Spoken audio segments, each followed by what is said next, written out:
છોટાઉદેપુરના સાંસદ જસુભાઈ રાઠવા દ્વારા કરવામાં આવેલી રજૂઆત બાદ હવે ફેરકુવાથી બોડેલી અને બોડેલીથી પાવાગઢ માર્ગના 4 લેન બનાવવા ડીપીઆરની પ્રક્રિયા 2025-26 વાર્ષિક યોજનામાં સામેલ કરવામાં આવી છે। નેશનલ હાઈવે 56 માર્ગ સ્ટેચ્યુ યુનિટી જતા મુખ્ય માર્ગમાંનો એક છે।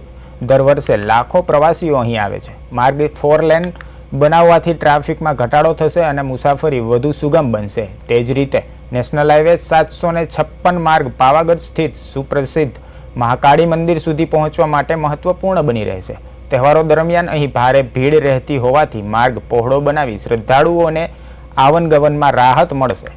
હાલ આ માર્ગ મેન્ટેનન્સ કોન્ટ્રાક્ટ હેઠળ જાળવણીમાં છે, પરંતુ ડીપીઆર તૈયાર થયા બાદ 4 લેન પ્રોજેક્ટને વેગ મળે તેવી આશા વ્યક્ત કરવામાં આવી છે।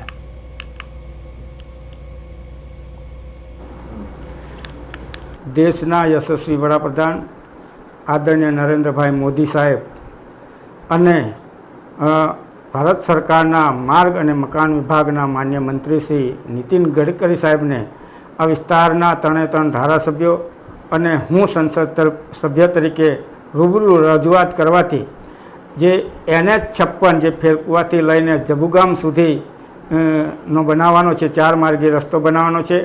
આ 4 માર્ગીય રસ્તો બનાવવાનું ડીપીઆર બનાવવા માટેની એજન્સી પણ ફિક્સ થઈ ગઈ છે। સાથે જ આ મારા લોકસભા મત વિસ્તારમાં આવતા બોરેલીથી પાવાગઢ થઈ અને હાલોલને જોડતો જે NH756 છે તેનું પણ ડીપીઆર બનાવવા માટેની એજન્સી ફિક્સ થઈ ગઈ છે। ત્યારે આજના તબક્કે હું માન્ય પ્રધાનમંત્રી શ્રી નરેન્દ્રભાઈ મોદી સાહેબ, માર્ગ અને મકાન વિભાગના માન્ય મંત્રી શ્રી નીતિન ગડકરી સાહેબ અને સાથે જ દેશના યશસ્વી ગૃહપ્રધાન આદરણીય અમિતભાઈ શાહ સાહેબનો ખૂબ ખૂબ આભાર માનું છું। સાથે આ રોડ બનવાથી પાવાગઢ જતા યાત્રીઓને પણ એનો મોટો લાભ થશે। સાથે સ્ટેચ્યુ ઓફ યુનિટી તરફ જતા રાહદારીઓને પણ આનો મોટો લાભ થશે અને આ રોડ મધ્યપ્રદેશ અને દક્ષિણ ગુજરાતને જોડતો મુખ્ય રોડ બનશે। ત્યારે આજના તબક્કે હું ભારત સરકારનો ખૂબ ખૂબ આભાર માનું છું।